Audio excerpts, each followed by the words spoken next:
I still maintain that a UT with assembly is by far the worst form of government in the country.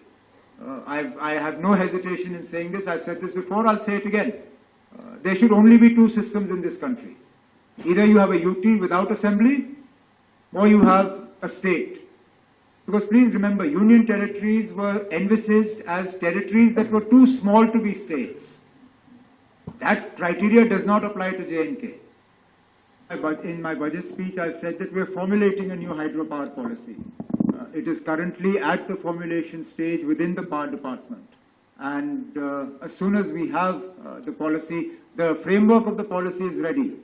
It's just that it has to be added to. Once the policy is ready, it will be put before the people. But the aim of that policy, again, is to focus on both the generation side, so that we have greater generation, and also on the distribution, transmission and distribution side as well, so that the losses that we have in our transmission and distribution system, those are also brought down. Old pension scheme के मुलाजिम जो हैं वो old पे रहेंगे, जो नए मुलाजिम लगे हैं वो न्यू पेंशन स्कीम पे होंगे, और इसमें कोई बदलाव लाने की बात नहीं है। जहां तक जर्नलिस्ट के पेंशन्स वगैरह की बात है, मैं ईमानदारी से कहूं, हमने इसके बारे में सोचा नहीं है। लेकिन अगर आपके पास कोई ऐसे मतलब आइडियाज हैं जो आप शेयर कर सकते हो, उसमें फिर आप देख लीजिए ना कितना बर्डन आप उठाने के लिए तैयार हो और कितना आप हमारे ऊपर डालने के लिए कितना चाहते हो। वहां से क्वेश्चन फिलहाल प्रेस क्लब की मैंने बात की, क्योंकि हम चाहते हैं कि एक वाइब्रेंट प्रेस जो है वो कायम हो। जम्मू का प्रेस क्लब चल रहा है शायद, लेकिन श्रीनगर में चल नहीं रहा है। श्रीनगर का प्रेस क्लब दोबारा चले, उसके लिए इकदाम उठाए जाएंगे।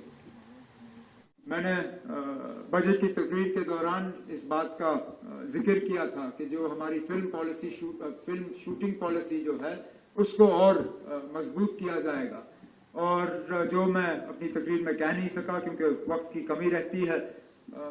आमतौर पे हमने देखा है कि बॉलीवुड में जम्मू कश्मीर को प्रमोट करना कोई मुश्किल काम नहीं है, लेकिन एक पूरा फिल्म इंडस्ट्री का एक हिस्सा है साउथ इंडिया में, जहां जम्मू कश्मीर को लेके ज्यादा एक्टिविटी होती नहीं है।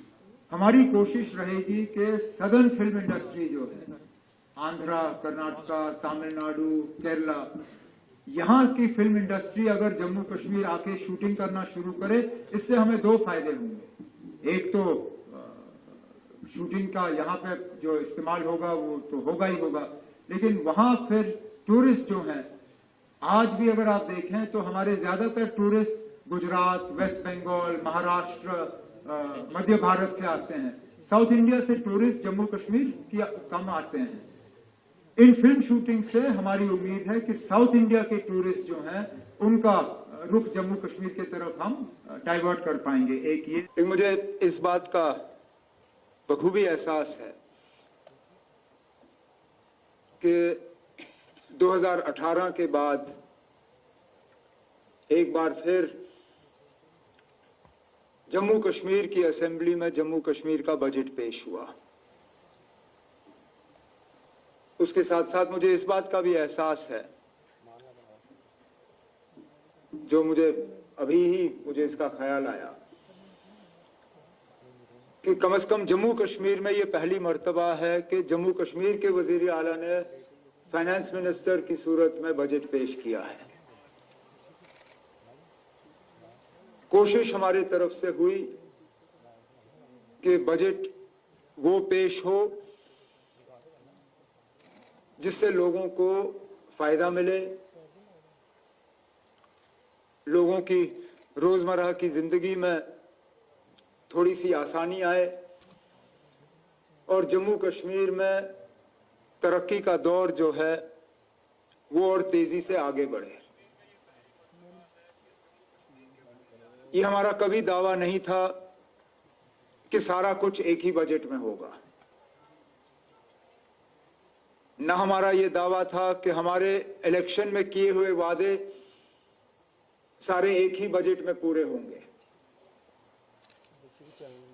तो इसलिए मैं यहां बैठ के ये नहीं कह रहा हूं कि सारा कुछ अब हो गया है। हम ये कह रहे हैं कि आने वाले 5 साल के लिए हमने बुनियाद रखी है। बुनियाद मजबूत हो तो उसके ऊपर जो दायरा बनता है, जो स्ट्रक्चर बनता है, वो मजबूत होगा। अगर बुनियाद कमजोर रही तो जो आप उन बुनियादों पे कायम करने की कोशिश करोगे वो रहेगा नहीं। और कहीं पे भी, किसी भी समाज में, किसी भी सोसाइटी में जब ख्याल रखना है तो सबसे पहले ख्याल उनका रखा जाता है जिनको सबसे ज्यादा जरूरत है। इसलिए सोच समझ के इस बजट में जो इनिशिएटिव्स लिए गए, जिन वेलफेयर मेजर्स का आज ऐलान हुआ, वो जम्मू कश्मीर की सबसे गरीब जो तबका है उनके लिए है।